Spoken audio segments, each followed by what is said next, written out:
नमस्कार, मैं हूं प्रभाकर मणि तिवारी। आप देख रहे हैं मेरा ये खास कार्यक्रम पॉलिटिक्स विद प्रभाकर। आप जानते हैं पश्चिम बंगाल विधानसभा चुनाव के बाद कांग्रेस और बीजेपी के कई नेता टीएमसी यानी तृणमूल कांग्रेस में शामिल हो चुके हैं। अब ममता बनर्जी के दिल्ली दौरे पे जाने से पहले इस बात पे अटकलें तेज हो गई हैं कि क्या वरुण गांधी, बीजेपी के असंतुष्ट नेता मेनका गांधी के पुत्र वरुण गांधी भी तृणमूल कांग्रेस में शामिल होने वाले हैं।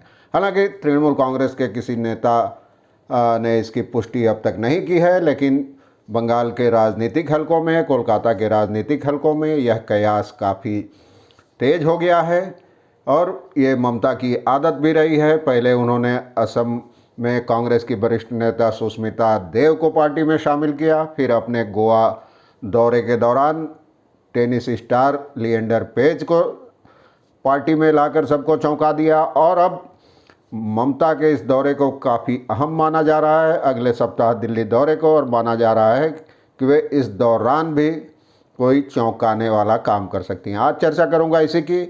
देखिए पूरा वीडियो, जचे तो इस चैनल को सब्सक्राइब करें, मित्रों परिजनों के साथ शेयर करें और घंटी का निशान भी दबाएं।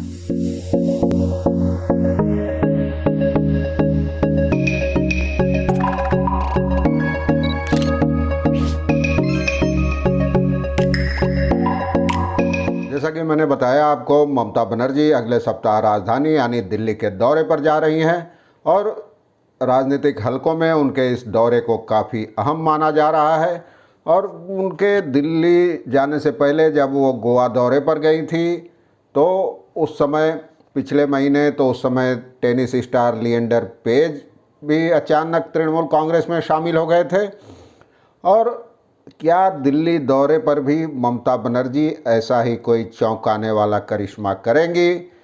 इसी पर कयास का दौर तेज हो गया है। बंगाल ही नहीं, तृणमूल कांग्रेस से जुड़े हलकों में भी, त्रिपुरा तक। अब पार्टी के एक वरिष्ठ नेता बताते हैं कि बीजेपी में जो असंतुष्ट नेता हैं लेकिन कांग्रेस में उनके लिए जगह नहीं है, ऐसे लोग तृणमूल कांग्रेस के साथ संपर्क में हैं, संपर्क कर रहे हैं। और यह तो साफ हो गया है कि तृणमूल कांग्रेस और ममता बनर्जी ही फिलहाल मोदी और उनकी पार्टी यानी बीजेपी को रोकने में सक्षम है। राजनीतिक हलकों में कहा जा रहा है कि वरुण गांधी के साथ बीजेपी के केंद्रीय नेतृत्व के संबंधों में कड़वाहट पैदा हो गई है। मां मेनका गांधी और खुद वरुण गांधी को बीजेपी की राष्ट्रीय कार्य समिति से हटा दिया गया। हाल में लखीमपुर खीरी की हिंसा के दौरान किसान की हत्या की भी निंदा की थी वरुण गांधी ने, और उन्होंने महात्मा गांधी के जन्मदिन के मौके पर नाथूराम गोडसे के खिलाफ भी टिप्पणी की थी। और तृणमूल के एक नेता बताते हैं कि अगर वरुण गांधी बीजेपी छोड़ना चाहते हैं तो उनको एक नए राजनीतिक मंच की ज़रूरत होगी, लेकिन कांग्रेस परिवार में वरुण गांधी का जाना संभव नहीं है, वहाँ शामिल होना असंभव है लगभग। तो ऐसे में तृणमूल कांग्रेस के ही में शामिल होना ही उनके लिए सबसे मुफीद होगा। दूसरी ओर वरुण गांधी के अलावा तृणमूल कांग्रेस के नेता जिन लोगों को संभावित अतिथियों की सूची में मान रहे हैं, उनमें जनता दल एस से बीएसपी में जाने वाले नेता दानिश अली हैं। और मायावती ने पिछले साल जब मतभेद हुआ था तो उनसे लोकसभा के नेता के पद से इस्तीफा दिला दिया था। दूसरी ओर पश्चिम बंगाल में कांग्रेस नेताओं का आरोप है कि तृणमूल कांग्रेस की तमाम गतिविधियां विपक्षी एकता को कमज़ोर कर नरेंद्र मोदी के हाथ को मजबूत करने वाली है। उनका आरोप है कि ममता और उनकी पार्टी के नेता तमाम अपनी रैलियों में बीजेपी पर हमला करने के बावजूद सीधे प्रधानमंत्री नरेंद्र मोदी के खिलाफ कुछ नहीं कर रहे हैं, और इसके साथ ही टीएमसी के तमाम नेता कांग्रेस पर हमले कर रहे हैं। लेकिन तृणमूल कांग्रेस के प्रवक्ता डेरेक ओब्रायन इन आरोपों को निराधार बताते हैं। उनका सवाल है कि आखिर यह सब बातें कौन कर रहा है। हम लगातार संसद के भीतर और बाहर नरेंद्र मोदी पर राजनीतिक हमले कर रहे हैं। हर मुद्दे पर हम आक्रामक रुख अपना रहे हैं और ट्विटर पर भी, सोशल मीडिया पर लगातार हमले हो रहे हैं बीजेपी और नरेंद्र मोदी पे। तो और उनका कहना था कि प्रधानमंत्री या किसी भी पार्टी के किसी नेता पर निजी हमले करना तृणमूल कांग्रेस की संस्कृति नहीं है, इसलिए हम ऐसा नहीं करते।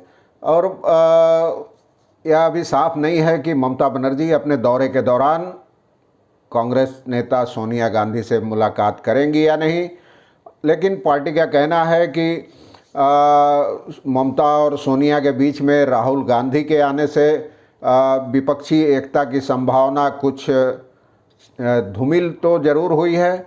राहुल अब सब जगह कहते फिर रहे हैं कि 24 में लोकसभा के चुनाव को लड़ने लेकर तमाम नेताओं को अभी से मैदान में उतरने की ज़रूरत है। उनका कहना था कि अभी से इस मुद्दे पर ज़्यादा हलचल मचाने की ज़रूरत नहीं है। वे फ़िलहाल कांग्रेस की समस्याओं, अंदरूनी समस्याओं से निपटने में लगे हैं। और राहुल गांधी का मकसद है 2024 नहीं 2024 नहीं बल्कि 2029 के लोकसभा चुनाव की तैयारी करना। तो इससे विपक्षी एकता को नष्ट करने का काम कर रहे हैं राहुल गांधी। और तृणमूल कांग्रेस चाहती है कि विपक्षी एकजुटता का चेहरा ममता बनर्जी ही बने।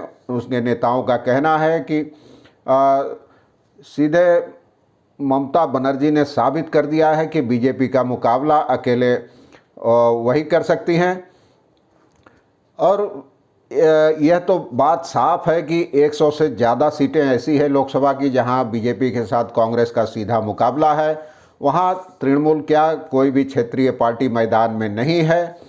तो उधर शरद पवार ने भी एक नेतृत्व विपक्षी एक गठबंधन के नेतृत्व के सवाल पर विवाद पैदा कर दिया है। नागपुर में उनका कहना था कि गठबंधन का नेता कौन होगा यह महत्वपूर्ण नहीं है, लोगों को चुनने का मौका देना चाहिए।